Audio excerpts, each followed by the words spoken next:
তাহলে হয়তো ব্যবস্থাপনার ক্ষেত্রে আর কোনো চ্যালেঞ্জ থাকবে না।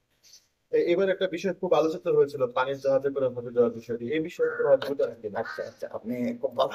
আমি দায়িত্ব নেওয়ার পর থেকে এই ব্যাপারে অনেক কাজ করেছি এবং চিঠি লিখেছি সৌদি হজ মন্ত্রীর সাথে।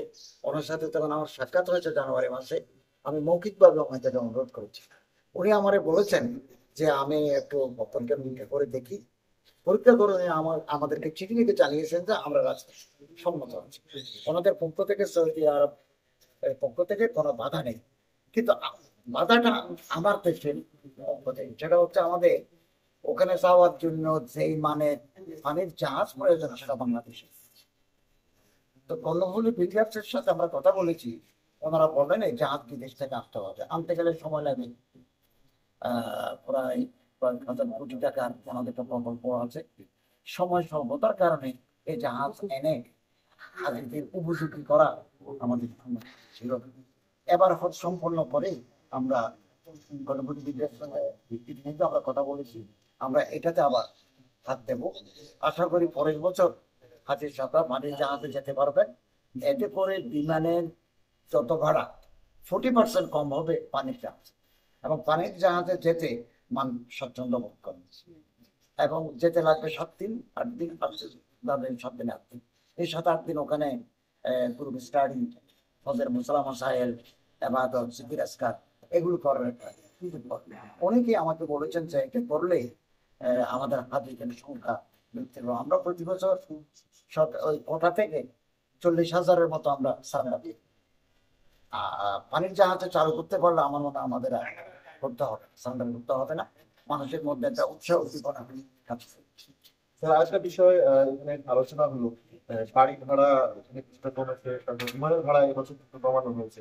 তো এইগুলো অ্যাডজাস্ট করা হবে কিনা হজ প্যাকেজ? আচ্ছা, আমরা যে 5,200 জন নিচ্ছি, আমাদের সচিব মহোদয়, আমাদের একটা টিম আছে, বাড়ি ভাড়া টিম।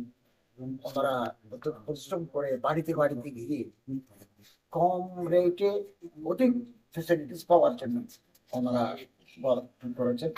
দ্রুত কমিয়েছে, 1.5-এ করেছেন একটা ব্যবস্থা। তিনটে চেকার ছিল, এটা 1.5 কিলোমিটারের জায়গায় তিন আর কিলোমিটারের জায়গায় 1200 মিটার আর 1.5 কিলোমিটারের জায়গায় 12 মিটার। এটা করেছেন।